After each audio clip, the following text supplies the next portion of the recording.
Several hundred neo-Nazis gathered earlier in a suburb of Berlin, and what they were demonstrating for, and the reason they chose today to do it is the 30th anniversary of the death of the infamous Nazi Rudolf Hess, who at times served as a deputy to Adolf Hitler. So these neo-Nazis gathered. They had the intention to actually march to the prison where Hess committed suicide 30 years ago, but they had their way essentially blocked repeatedly by about 1,000 counter-protesters. So they were never able to actually complete this march. But any sort of neo-Nazi activity, of course, very controversial in Germany, which is where the Nazi horrors originally took place. And the attitude of the German government has been to allow freedom of assembly, to not prevent these neo-Nazis from demonstrating, and also freedom of speech within certain limits. Many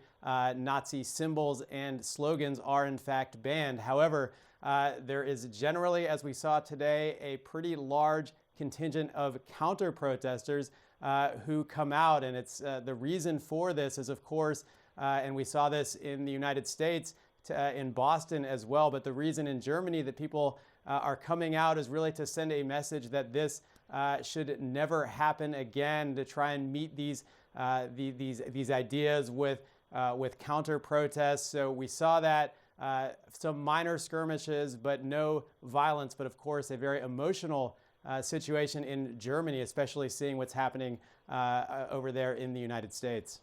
Ira Spitzer, CGTN, Berlin.